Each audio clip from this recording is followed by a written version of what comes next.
Secure Ninja is in the Hawaiian Islands this week, and you can bet we've brought our cameras to get some magnificent footage.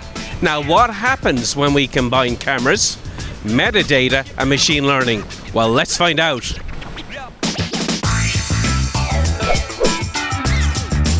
Secure Ninja.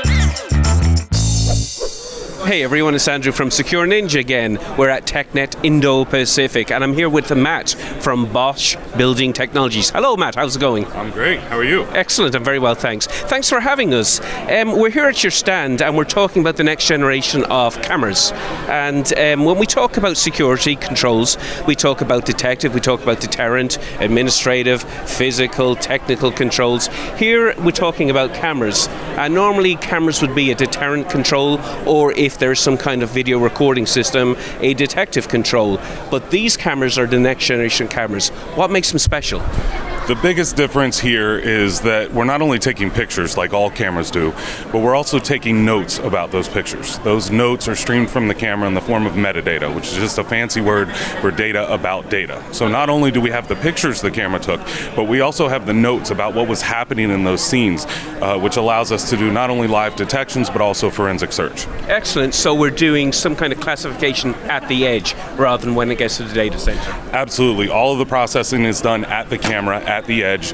Object classification, size, shape, speed, color, all of these things are filters that we can use to identify the relevant activity we're looking for. Excellent. Could you give us an example over here? Yeah, absolutely. The whole system is pretty simple. It operates on two basic pieces of information. We have an object, and you can see that object is bounded. We also have a track line, if you can see this little green line. Everything else is filters on those two pieces of information. So what type of object? You can see that this is classified as a person, and we see the person icon. As I mentioned, size, shape, speed, direction, color. And by layering those filters, we can start to get specific information about what's happening in this scene. So currently, we're monitoring how many total tracked objects are in this scene, and you can see that being adjusted in real time. We're also measuring how many people are inside of this field, and that is specifically their feet. So this gentleman in the foreground is not in the field because his feet aren't. Here, this gentleman is. If it goes over 4, we get an alarm condition, and we can report that in whatever way we'd like. Excellent. So what kind of use cases would you see this? The possibilities are endless. Some really common ones are perimeter intrusion detection, tailgating, data center security? Data center security. Excellent. So what would you be recording in a data center?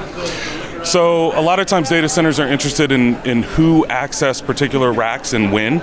So of course we can get live notifications by doing this same field detection in front of specific racks that may be more important than others. But again, we can also do that forensically. If we realize a rack has been accessed, we can search those notes to find out all the times that it had been accessed in a given period in the past. Excellent. So high value racks or a row of racks can be monitored very carefully. Excellent. Well, all this classification is done in real time. We're producing metadata and we're recording that metadata. Just see it went red there when a bunch of people walked through. Excellent. Could you show us an example of how, after we've done all this recording, this creation of metadata, classification of objects, how we could search that sometime in the future? Absolutely. That's our forensic search component. So over here you'll be able to see we've got some recorded video that was exported from a street corner. And this is actually nearly 24 hours worth of video. So if I select this 24 hours worth of video, 23 hours, 30 minutes, and 55 seconds to be exact, I can tell the system that I'd like to search those notes, that metadata. So we've got some tasks that we were running in real time, but in this case I don't want to search for anything that was predefined. I want to define something new. And you search? So I simply hit the plus button, and it's a wizard. It's going to ask me what type of search I would like to do.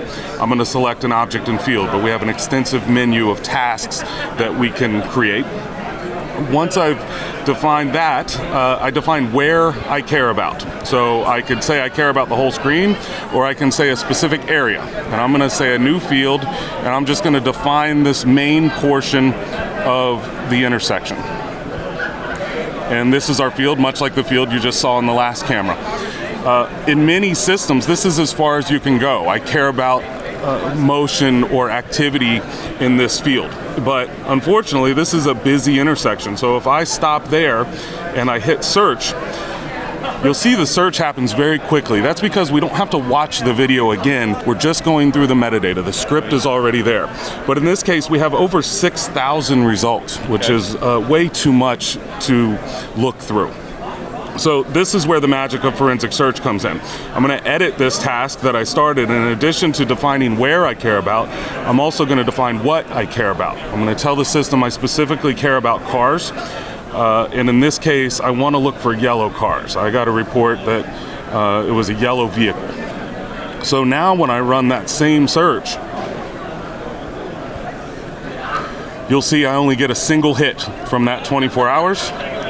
And there's our yellow vehicle that drove through the intersection. Excellent. That was super speedy because, again, as you explained, we're not actually going through the video. We're not looking for a yellow car. We're just looking for the metadata that's recorded separately. Yeah, one of the easiest ways to think about that, I love the movie Top Gun. When I was a kid, when he said the need for speed, I thought that was so cool. So if I gave you an MP4 file of the movie and told you to find that scene, you could scrub through the movie and get to it eventually, but it'd take you some time to find it. However, if I gave you a PDF of the script of that movie and I could just do a control find, need for speed, I can go right to that spot because the script is already there. So that's essentially what we're doing here as well. We don't need to watch the movie again. We simply need to identify the part of the script that we care about. And as you see, the search results are extremely fast because of it. That's awesome. That's very interesting. Listen, Matt, thank you very much for talking to us. It's been an absolute pleasure. We'll talk to you again sometime soon. Pleasure's mine. Hey guys, I hope you enjoyed that. Please remember to subscribe and to like, because we have a lot more content coming from Hawaii. I'm Andrew Howard from SecureNinjaTV. We'll see you again soon.